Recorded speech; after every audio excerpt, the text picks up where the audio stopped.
Hello बच्चों, पिछली video में हमने बात की थी टेस्टिस के स्ट्रक्चर के बारे में।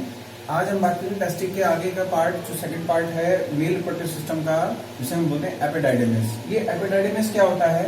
हमने कल बात की थी सेमिनिफेरस ट्यूब्यूल्स की। टेस्टिस के अंदर बहुत सारे टेस्टिकुलर लोब्यूल्स मिलते हैं। मान लीजिए टेस्टिस है, स्ट्रक्चर बनाया हुआ है, ये टेस्टिकुलर लोब्यूल्स हैं। इन टेस्टिकुलर लोब्यूल्स के अंदर बहुत सारी ट्यूब्यूल्स मिलती हैं।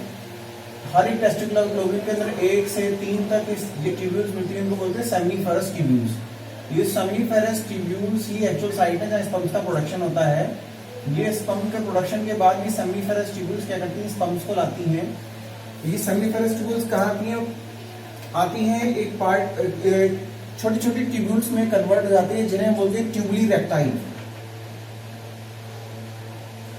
ट्यूबुली रेक्टाइल ये ट्यूबुली कहाँ आती है? ये मान लीजिए जहां पर सेमिनिफेरस ट्यूब बाहर निकली, इसने कंजोनाइट स्ट्रक्चर बनाया, ये एक ट्यूब बनाई इन्होंने, इसका नाम है ट्यूबुली रेक्टाइल। ये लीजिए यहां पर कौन बनेगी? ट्यूबुली रेक्टाइल। ये ट्यूबुली रेक्टाइल आगे चल के कहाँ ही टेस्टिस का एक पार्ट होता है जिसको हम बोलते हैं रेट टेस्टिस। ये वाला जो पार्ट ये ब्लॉक से बने हुए दिखाई दे रहे हैं, ये रेट टेस्टिस का रेट टेस्टिस वाला पार्ट है, इसे हम बोलते हैं रेट टेस्टिस। इस रेट टेस्टिस के वेस्कुलर स्ट्रक्चर होता है जिसमें कैविटी होती है, इसमें रेट टेस्टिस आते हैं। और ये रेट टेस्टिस क्या करते हैं? ये रेट टेस्टिस यहां से निकलते हैं, आगे जाते हैं। रेट टेस्टिस से निकलकर आपकी ट्यूबुली रेक्टाइल सॉरी आगे जाती हैं और लगभग 12 से 13 10 से 12 ये ट्यूबुली रेक्टाइल आगे चलती हैं और कन्वर्ट हो जाती है वास इफरेंशिया में। ये जो है स्ट्रक्चर, इनको बोलते हैं वासा इफरेंशिया।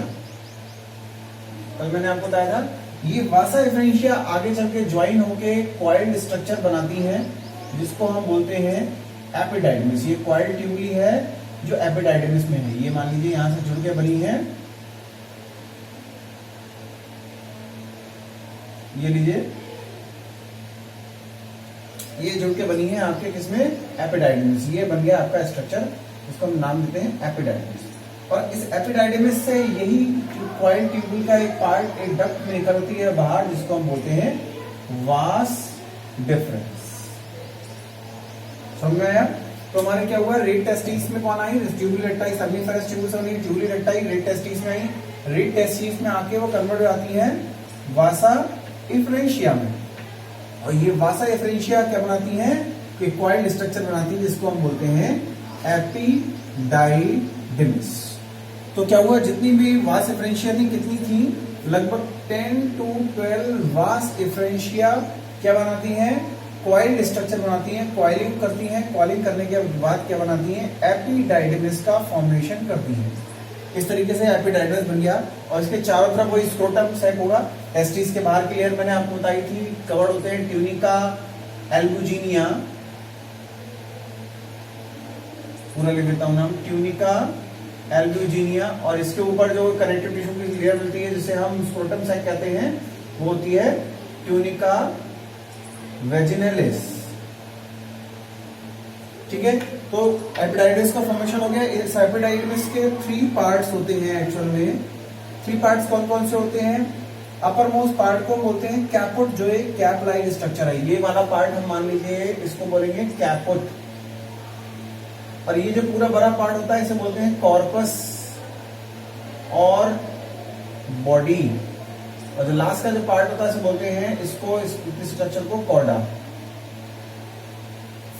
कैपोट, कॉर्पस और बॉडी, और तीसरा पार्ट जिसे हम क्या बोलते हैं?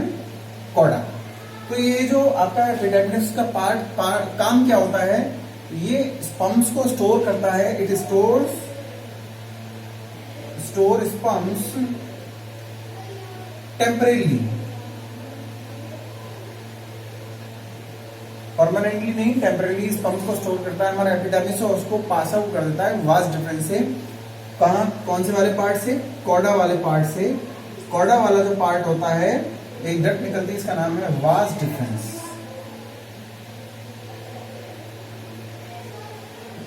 ये वास डिफरेंस स्पम्स को कैरी करके ले जाती है और कहां तक? सेमाइनल वेसिकल वाले पार्ट तक लेकर जाती है। सेमाइनल वेसिकल तक पहुंचने के बाद ये क्या करती हैं? नेक्स्ट पार्ट है हमारा accessory ducts.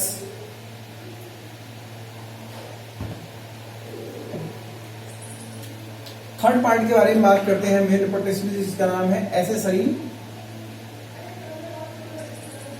Ducts. Accessory ducts कौन कौन सी होती है? हमने वास डिफरेंशिया पढ़ लिया, पढ़ेंगे वास डिफरेंस के बारे में, एजाकुलेटरी डक्ट के बारे में और यूरेथ्रा के बारे में। कौन कौन सी? वास डिफरेंस, एजाकुलेटरी डक्ट्स और यूरेथ्रा। जो वास डिफरेंशिया है उसके बारे में पढ़ लिया। वास डिफरेंशिया क्या होती है? रेड टेस्टिस से ओरिजिन होती है और एपिडर्मिस में जाके क्वालिटी स्ट्रक्चर बनाती है। वास डिफरेंस क्या होती है? सबसे पहले हम बात करते हैं इसी में। वास डिफरेंस लीजिए, हेडिंग डाल लीजिए वास डिफरेंस। बच्चों वास डिफरेंस क्या होती है? ये एक ऐसी डक्ट है जो स्पर्म्स को एपिडाइडमिस से कैरी करती है। कहां? सेमिनल वेसिकल तक जाती है और सेमिनल वेसिकल वाले पार्ट में जाकर ये स्वेलन हो जाती है। जैसे ही यूरिन की ब्लैडर के पीछे पहुंचती है, ये वास डिफरेंस गई, ये वास डिफरेंस यहां से जाती है और हमारा यूरिन की ब्लैडर, मान लीजिए ये यूरिन की ब्लैडर है, इस यूरिन की ब्लैडर के चारों तरफ क्या करती है? कॉइलिंग करती है। पीछे जैसी पहुंचेगी तो क्या हो जाएगी? ये वास डिफरेंस पीछे होकर थोड़ी स्वेलन हो जाती है, इसको बोलते हैं ampulla.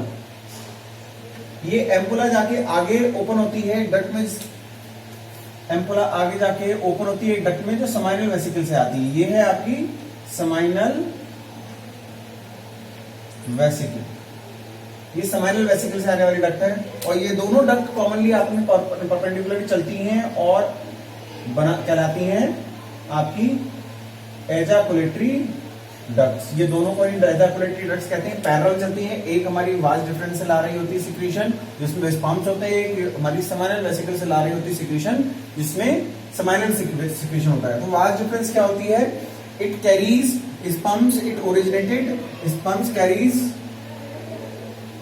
sperms from epididymis, epididymis से sperms को कैरी करती है और क्या होती है? डायलेटेड हो जाती है, dilate behind urinary bladder while making loop. जब ये लूप बना रही होती है तो क्या हो जाती है? ये डायलेट हो जाती है। ये लीजिए यहाँ पर आके डायलेट हो गई, हमारा यूरिनरी ब्लैडर था, ये हमारा यूरिनरी ब्लैडर इसके पीछे से आके डायलेट हो गई। डायलेट होने के बाद कहाँ ज्वाइन होती है? आगे जाके ज्वाइन होती है, later join with duct of seminal vesicle.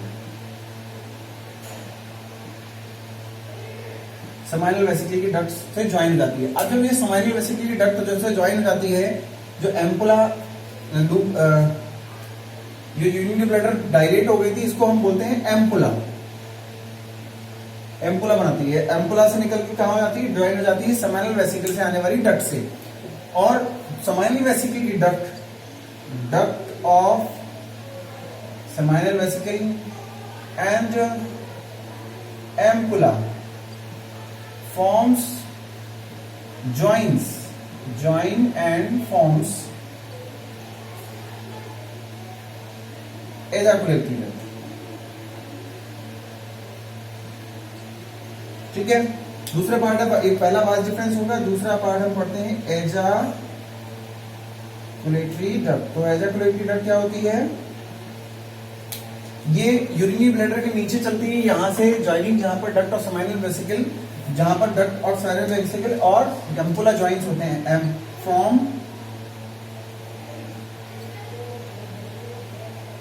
Junction of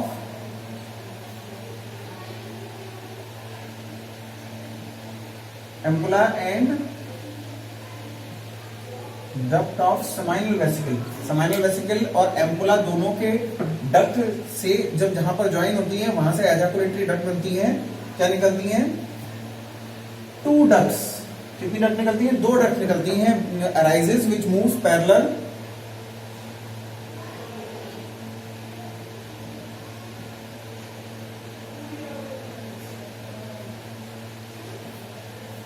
to each other called ejaculatory ducts. इनको हम एजाकुलेटरी डक्ट कहते हैं। एजाकुलेशन में हेल्प करती हैं। ज्वाइन डक्ट्स होती हैं, 2 होती हैं। एक में स्पम होते हैं, इसमें स्पम होते हैं, जो हमारी एम्पुला वाली डक्ट है उसमें स्पम्स होते हैं, और डक्ट ऑफ सेमाइनल वेसिकल में सेमाइनल वेसिकल का सेक्रेशन होता है। ये जो ज्वाइन होने के बाद नेक्स्ट डक्ट बनाती है, इसका थर्ड डक्ट है, इसका नाम है यूरेथ्रा। आइए यूरेथ्रा के बारे में पढ़ते हैं। यूरेथ्रा, यूरेथ्रा क्या होती है? ये दोनों डक्ट पैरेलल आएंगी, यूजाकुलेटेड डक्ट्स पैरेलल आएंगी, और कहां पर आती हैं? यहाँ पर यूरी ब्लडर की जो डक्ट है आपकी यूरेथ्रा, उसके पास में आती है। यहाँ पर एक ग्लैंड होती है जिससे ये अटैच होती है, इसको हम बोलते हैं प्रोस्टेट ग्लैंड। ये इजैकुलेटरी डक्ट थी, प्रोस्टेट ग्लैंड में जाकर ये ज्वाइन हो जाती हैं। प्रोस्टेट ग्लैंड के बाद से ज्वाइन होकर ये यूरेथ्रा का फॉर्मेशन करती हैं। ये कॉमन पाथवे है जो सीमन और यूरिन दोनों को पास करता है। यूरेथ्रा कहां से ओरिजिन होती है? एजाकुलेटरी डक्ट पासेस थ्रू, यहां पर लिखेंगे हम, चलिए,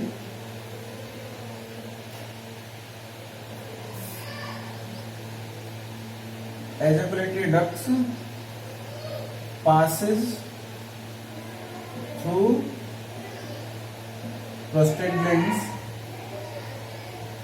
एंड जॉइन यूरेथ्रा। यूरेथ्रा वो डक्ट है जो यूरिनरी ब्लैडर से पास निकलती है। It passes after prostate gland. It is a common pathway of urine and sperms. Urine और स्पम्स दोनों का एक कॉमन पाथवे है ये, और इसके 3 पार्ट्स होते हैं। कौन कौन से 3 पार्ट्स होते हैं? जहां पर ये यूरिनरी ब्लैडर से बाहर, ये देखिए हमारी जो प्रोस्टेट ग्लैंड है, जहां इस प्रोस्टेट ग्लैंड से ज्वाइन होती है, प्रोस्टेट ग्लैंड के पास ये प्रोस्टेट ग्लैंड है, जैसे ये मार्कर जा रहे हैं, ये दोनों एजाकुलेटरी डक्ट्स हैं। जब इससे बाहर निकलेंगी तो एक कॉमन डक्ट निकलेगी। तो इसके 3 पार्ट्स हो गए। पहला पार्ट जो प्रोस्टेट ग्लैंड के पास होता है, उसके अंदर से निकलता है। पहला पार्ट क्या हो, जिसको हम बोलते हैं प्रोस्टैटिक पार्ट। ये प्रोस्टैटिक पार्ट किसके थ्रू जाता है? प्रोस्टेट ग्लैंड के थ्रू जाता है। दूसरा पार्ट जो प्रोस्टेट ग्लैंड से बाहर निकला, प्रोस्टेट ग्लैंड से बाहर निकला, तो सेकंड वाला पार्ट क्या होता है? यूरेथ्रा से, मेम्ब्रेनस यूरेथ्रा कहलाता है। पहले इसका पहले वाला पार्ट होता है, it is the membranes urethra.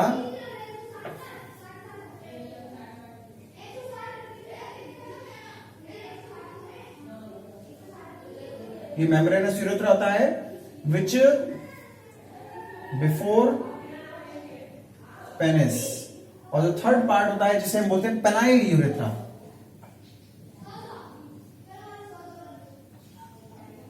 ये जो पेनाइल यूरेथ्रा है ये थ्रू पेनिस जाता है, थ्रू पेनिस पास हो जाता है, बाहर ओपन हो जाता है, यूरिन को और सीमन को दोनों को पास करता है। एक कॉमन डक्ट है जो क्या करते हैं, सीमन को और यूरिन को दोनों को पास करता है। अब इसके बारे में एक इंपॉर्टेंट पॉइंट क्या होता है, ये जो यूरेथ्रा होती है, इट कलेक्ट द सिक्रीशन। इसके ये जो यूरेथ्रा होती है सिक्रीशन को कलेक्ट करती है, the secretion of prostate gland also as well as the Cowper's gland. यहाँ पर आगे की तरफ जो पेनिस आएगा, पेनिस के पास यहाँ पर छोटी सी एक और ग्लैंड मिलती है जो इस यूरेथ्रा के थ्रू पास आउट होती है, इसको बोलते हैं बल्बो यूरेथ्रा ग्लैंड या Cowper's gland. It collect the secretion of prostate gland and Cowper's gland. इन ग्लैंड्स के बारे में हम एसेसरी ग्लैंड्स में पढ़ेंगे। अभी हम एसेसरी डक्ट्स पढ़ रहे हैं, उसके बाद का पार्ट है एसेसरी ग्लैंड्स।